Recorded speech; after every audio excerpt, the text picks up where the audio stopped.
यार पाइसालू तो स्कूल का दूसरा दिन। क्या हाल है। वापस स्वागत है मेरे एक तरफा प्यार की कहानी के दूसरे दिन में। मैं हूं आयुष, वो लड़का जो अपनी क्रश से बात करते हुए टमाटर की तरह लाल हो जाता है। अगर तुमने पहले दिन को ड्रामेटिक समझा तो यार अब जो सुनोगे वो उससे भी ज्यादा हंसी खुशी और इमोशनल होगा। तो बैठ जाओ आराम से और पॉपकॉर्न निकाल लो, क्योंकि हम इस जंगली सफर में और गहरे उतरने वाले हैं। अब पहले दिन को जल्दी से याद कर लो। मैं लेट हुआ था, आधा चाय गिरा दी और फिर पूरी क्लास के सामने अपनी क्रश कजू कतली को देखकर ठिठक गया। तुमको याद है ना, वो जो बॉलीवुड फिल्म से निकलकर सीधे स्कूल में आ गई थी। तो चलो अब देखते हैं दूसरे दिन में क्या हुआ। यकीन मानो, ये एक अलग ही लेवल। सुबह पजामा की फजीयत। तो जैसे हमेशा होता है, सुबह सुबह की शुरुआत फिर से लेट होने के साथ हुई, लेकिन इस बार एक ट्विस्ट था। आज मैं और भी ज़्यादा बेकार तरीके से तैयार हुआ था। मैं देर से उठा, ये कोई नई बात नहीं। और पहला काम जो किया वो था घर में इधर-उधर दौड़ना जैसे कोई मुसीबत में फंसा हो। मुझे नहीं पता कैसे, पर किसी तरह मैं पजामा पहनकर स्कूल चला गया। हाँ, पजामा। वीं के पहले दिन।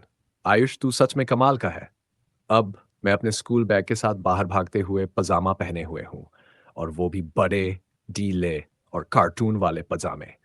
क्या तुम इसे इमेजिन कर सकते हो? हाँ, मैं एक बच्चे के शो में अभिनय करने के लिए तैयार दिख रहा था। खैर, मैं बस ये सोचते हुए बस स्टॉप की ओर भाग रहा था कि कोई देख न ले। लेकिन तुम जानते हो कैसे होता है। जब तुम जल्दी में होते हो तो सब कुछ गलत हो जाता है। मैं यूसेन बोल्ट की तरह दौड़ रहा था जब अचानक एक हवा का झोंका आया और मेरे पजामे उड़ने लगे।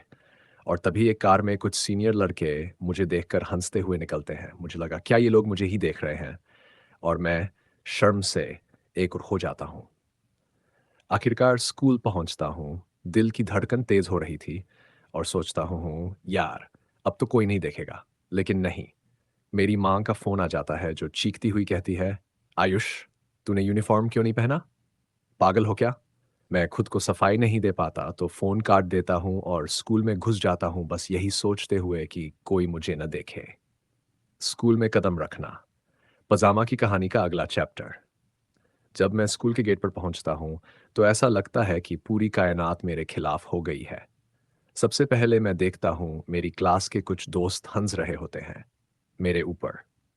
ठीक है, वो मुझे नहीं देख रहे थे, लेकिन मुझे ऐसा लगा कि वे मुझे ही देख रहे हैं।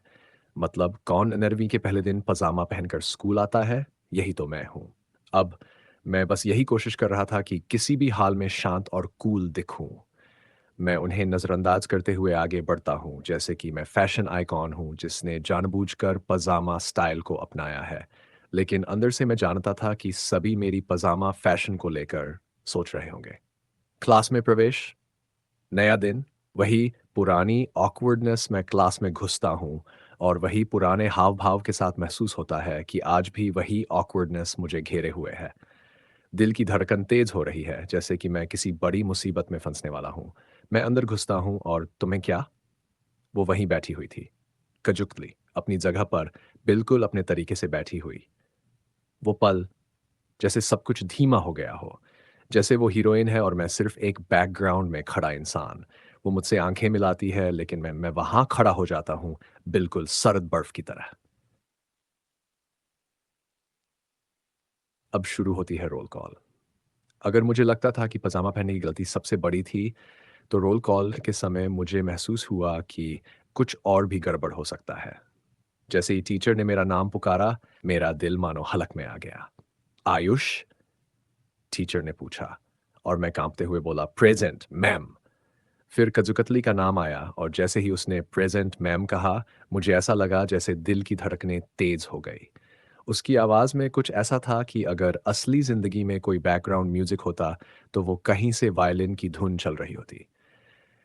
लेकिन मैंने कुछ नहीं कहा, क्योंकि मैं आयुष हूँ, जो किसी लड़की से ठीक से बात करने के लिए भी पूरी तरह से घबराता है। दिया। आज हम नए पार्टनर्स के साथ बैठेंगे। भाई, मुझे लगा कि आज तो भगवान की कृपा होने वाली है, पर नहीं। खाजू कतली का पार्टनर बना झिंगुर सा लड़का, और मेरा पार्टनर बना लोपूसा सचिन।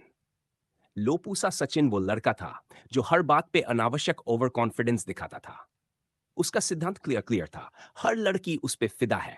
और भाई साहब, क्लास शुरू होने से पहले ही उसने अपनी जान की किताब खोल दी।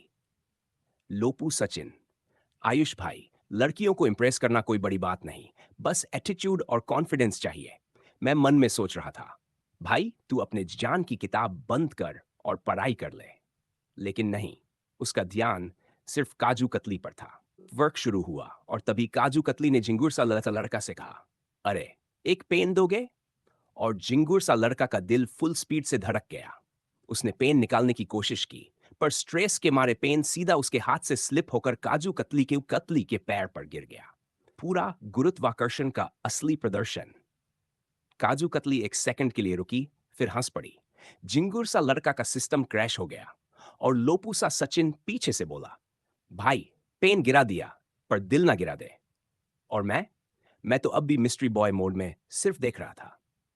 दृश्य 5, लंच ब्रेक। मेरा दिल टूट गया। लंच ब्रेक का वक्त आया। मैंने सोचा कोने में शांति से बैठकर खाऊंगा, लेकिन फिर काजू कतली लोपू सा सचिन के टेबल पर जाकर बैठ गई। भाई, इसका मतलब था कि लोपू सा सचिन का थ्योरी काम कर रहा था। मेरा दिल फुल आशिकी डू मोड पे पहुंच गया। बैकग्राउंड में चाहूं मैं या ना बज रहा था। पर असली दुख तब हुआ जब जिंगुर सा लड़का भी वहीं चला गया। मतलब मैं ऑफिशियली अकेला रह गया।